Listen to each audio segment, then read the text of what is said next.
Tiniyak ng National Food Authority na sinusuring mabuti ang bigas na ibinebenta sa bansa. Kasunod yan ang babala ng Ecowaste Coalition tungkol sa importo ng bigas na may nakalalason ng manong kemikal.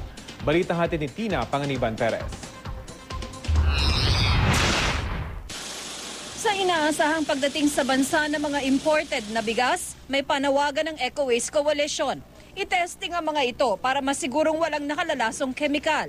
Sa isang pagpupulong daw nitong Hulyo sa Geneva, Switzerland ng Codex Alimentarius Commission, isang international na grupong binuo ng Food and Agriculture Organization at World Health Organization para magtakda ng food safety and quality standards na pag-usapan ng tungkol sa arsenic sa bigas.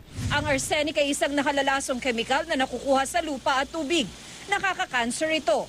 Ayon sa Codex, dapat hanggang 0.2 milligrams per kilogram lang ang arsenic sa bigas. Tayo ay nananawagan mismo kay Secretary Alcala at kay Secretary Pangilinan na pangunahan yung pagsasagawa ng sampling dito sa mga bagong aangkatin or maging pati na rin yung ating mga local rice.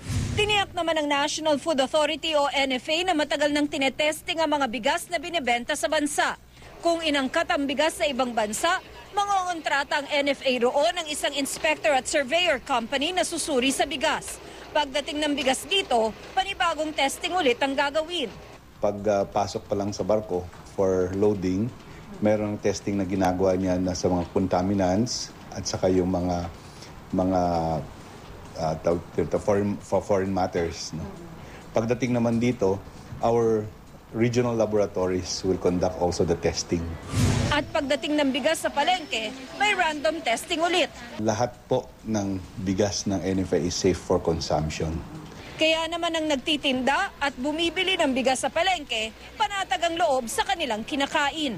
Talaga namang lahat na ng kinakain natin, may fertilizer, lahat yan, may mga lason yan. So hindi hinuhugasan na natin yan na maigi. Pagka hinugasan mo maigi, kaya naluto na maigi, hindi na kung meron mang chemical yun, tatagal na rin yun.